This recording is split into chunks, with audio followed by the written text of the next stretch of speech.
I had everything people spend their lives chasing. Money never said no to me. Success opened every door. Applause followed my name. And yet, every night, I went to bed feeling completely hollow. I wasn't sad, I was empty. I wasn't struggling, I was numb. I had built a kingdom with my hands and lost my soul in the process. I thought wealth would save me. Instead, God had to break me to make me whole. The kingdom I built, my name is Marcus. By 42, I was what the world calls successful. I owned companies, properties, and a lifestyle people admired from a distance. I wore tailored suits, drove expensive cars, and moved through rooms where everyone listened when I spoke. From the outside, my life looked complete. Inside, it was quiet. Too quiet, not peaceful, empty.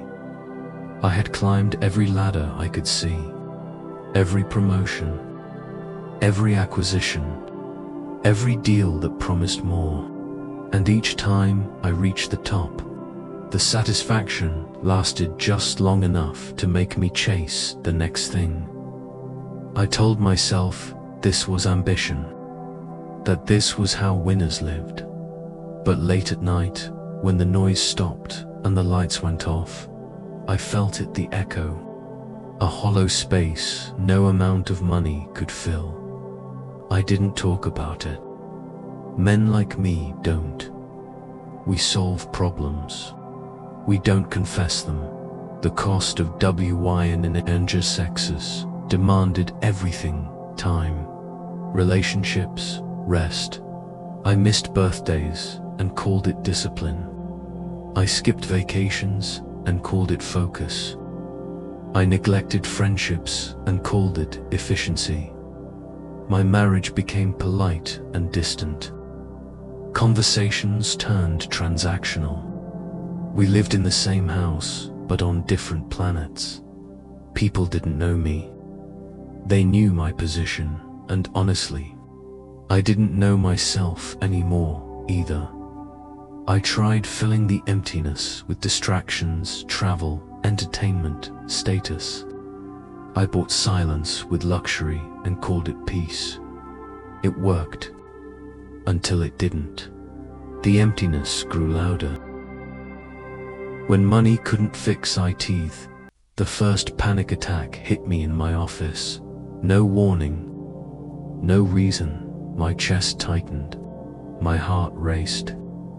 The room felt too small. I remember gripping the edge of my desk, thinking, this doesn't make sense. I have everything. Doctors told me I was fine.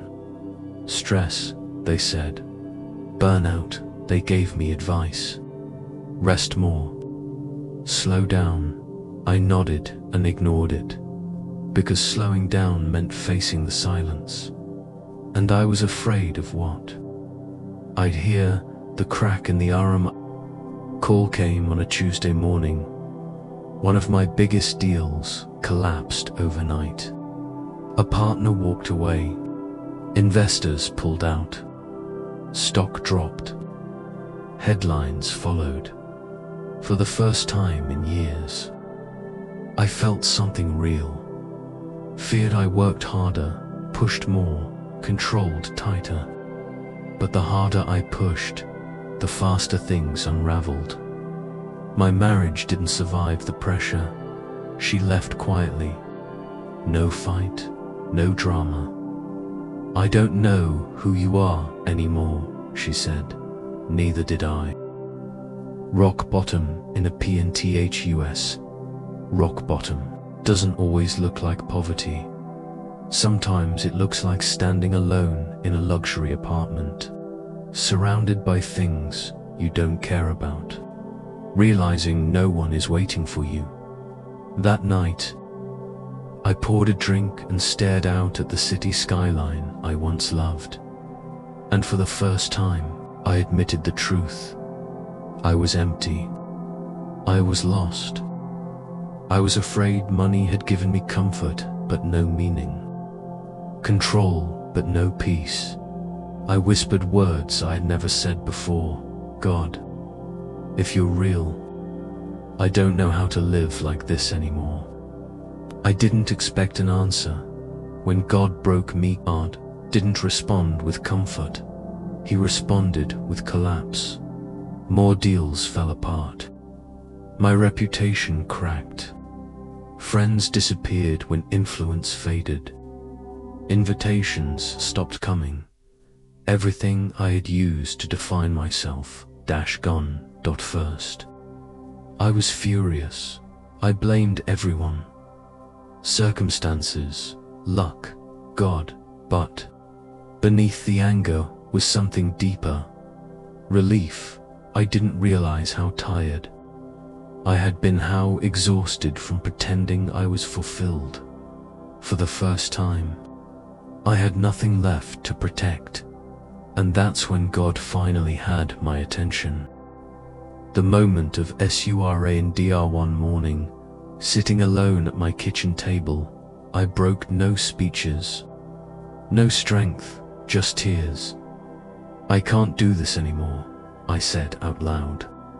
If you don't help me, I don't know who I am. There was no voice, no vision, just a sense of steady and undeniable. You never were what you owned. That sentence landed harder than any loss. I realized I had built my life on things that couldn't love me back, and God wasn't destroying me, He was freeing me. The slow Arabu faith didn't make my problems disappear, but it changed how I faced them. I began reading scripture not for success principles, but for truth. I discovered a God who warned about riches without purpose, a God who loved people more than profit, a God who offered identity without performance. I started serving quietly, not for recognition, not for branding, just because it mattered. I listened more, spoke less, gave without expecting return. The emptiness began to shrink. A different kind of WALTH happiness didn't come back as excitement. It came as peace. I woke up without dread. I slept without fear. I laughed without calculating what it cost. I reconnected with people, not networks. People. I learned that being broken wasn't the end of my story. It was the beginning of the right one. True HAPPINS. Today, I still work. I still succeed. But success no longer defines me. God does. I'm not empty anymore, but because I gained something. But because I let go. God had to break the man I pretended to be, to save the man I actually was.